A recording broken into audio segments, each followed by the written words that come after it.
My Rosh Kolel told me this beautiful story multiple times about our master and rabbi, Chacham Ovadia Yosef, alav Shalom. We all remember Chacham Ovadia as being a supernatural genius with a photographic memory. And it is quite incredible what I'm about to tell you. He used to be learning with a rabbi on a daily basis almost. And he would call him up, and he had to ask every single time for the phone number of that rabbi. I believe he was asking his son, Rabbi Moshe Yosef. And after a while, the son told the rabbi, Abba, why are you asking me the number each time? Just memorize a number and call the rabbi yourself. And that's exactly what Chacham Ovadia did. So he memorized a number, or at least he tried to memorize a number. And guess what? It didn't work. A few days later, he asked again from his son, can you give me the number of this rabbi? And I think that this story is absolutely unbelievable because it reveals to us a secret about our intellectual capacity, our memory, our knowledge in general, where it's not just about the skills and talent that HaKadosh Baruch Hu gave us potentially. It's actually much more than that. It's about the choices that we make. It's about the interest that we have. It's about how much we care, how much we love. Only then we will know it, we will memorize it. If we care enough about something, then we for sure will know it. And if Chacham Ovadia knew the whole Torah and was able to quote Rishonim, Acharonim from thousands of books in such fashion, that didn't mean that he was a genius. He definitely had a great potential, but that meant that he had great love for Torah. And this is how he was able to memorize so much. I'm not here just to tell you about the greatness of the rabbi.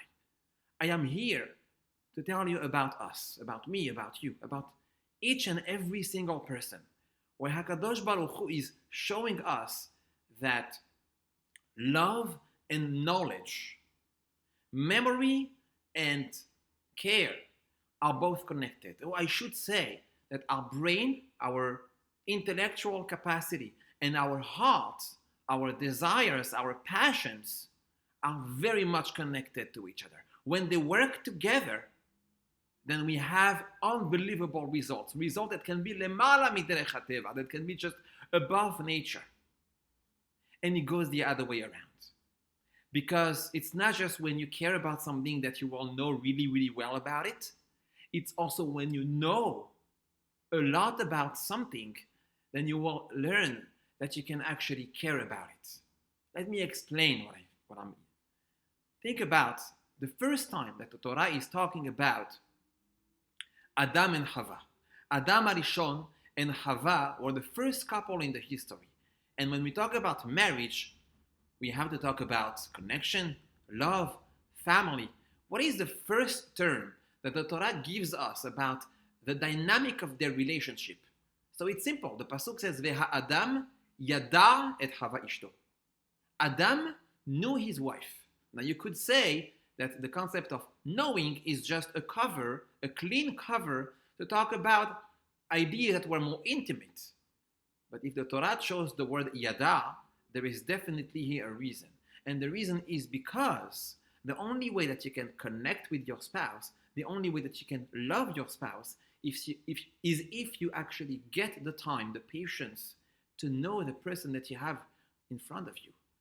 And this is not just about the couple. This is about every relationship, every interaction that we have with people around us. Because think about it.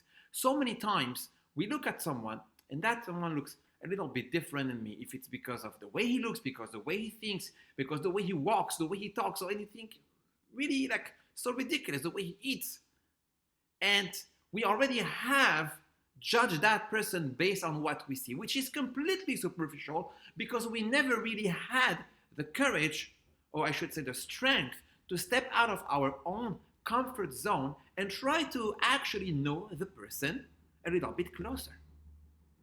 And once we do that, so many times we realize that we were so wrong about this judgment that we had, the fake and false judgment that we had about that person. And this is why it's so important to really connect the heart and the brain together, or I should say the knowledge and the love together, because they truly are connected. And this goes on and on pretty much everywhere in the Torah. We have remazim and hints about every single aspect. Think about Ahavat Hashem, loving God. The Torah commands us, Ve'ahavta et Hashem Elohecha. How do I love God? Am I supposed to just fake it? Pretend it? The Torah tells you how. והיו הדברים האלה, אשר אנוכי מצווך היום על לבביך, ושיננתם לבניך, ודיברת בם. The only way you will love HaKadosh Baruch Hu is if you actually get to know HaKadosh Baruch Hu. How do you get to know God? Learn Torah, ודיברת בם, ושיננתם לבניך. This is our connection. The more you learn Torah, the more you know about God, and the more you will be able to love HaKadosh Baruch Hu. Same thing about the Ahavat Israel. Something that we need to work so much in our days as we remember the loss of the Bet HaMikdash because of Sinat Chinam, because of free hatred. How do I love my fellow Jew? How do I get to Ve'ahavta l're'acha kamocha? And it's quite simple. Think about it. You see, the Torah many other times tells us Va'ahavtem et hager, love the stranger. And we usually translate the ger as the convert. But it's not necessarily what the Torah means. Yes, the convert, we need to have a push to love the convert more because he is naturally different than us. But there is here also another lesson the Torah is telling us. Ki gerim heyitem be'eret Mitzrayim. The way that you are going to love the stranger is if you can identify yourself to him. Because you were a slave, you were a stranger in Egypt. In other words, he is not that different. He is closer than what you think. He is not someone that you need to push away. He's actually someone you need to get closer to. And that goes with every single Jew. Don't look at him, don't look at her as a ger. Ki ahichahu. He's your brother, she's your sister. And I think that there are no better times than today, these past weeks, when we, Am Israel, have seen a virus, because this is really a virus that continues to spread, not the COVID-19 virus, the anti-Semitism virus, something that is much older and even much more destructive. When Mr. Farrakhan, Yimach Shemo v'zichro, continues to spread hatred against Am Yisrael and was able to influence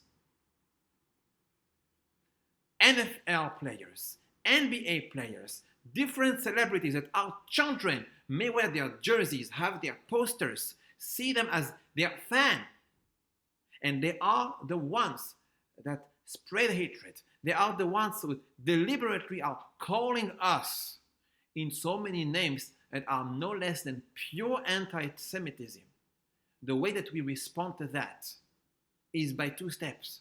Number one, we need to acknowledge and to recognize that this is a result of ignorance. Because like we said, when they don't know, they can't love. Or when they know wrong, then they hate. But the real answer to that is to educate ourselves to not fall in the same trap. To be able to step out of our comfort zone and to say, you know what, I don't know enough about that person. Maybe the reason that I feel this indifference or Chas v'Shalom hatred about that person is because maybe I don't feel close enough. Maybe I don't know that person enough. I don't have interest to. I have my own bubble and I'm okay with that. Well, that's not enough. That's not what Ahavat Israel is about. And HaKadosh Baruch Hu is definitely looking for a true Achdut in Am Yisrael, in able to rebuild our Bet HaMikdash. May we all be zocheh to see a very speedy venue of Mashiach, because the tzarot are just adding more and more. And we need solutions. We need Yeshuot. May HaKadosh Baruch Hu have mercy on us. May He bring Mashiach Tzidkenu. B'mehera v'yamenu. Amen. Ken yehi ratzon. Shabbat shalom u'morach.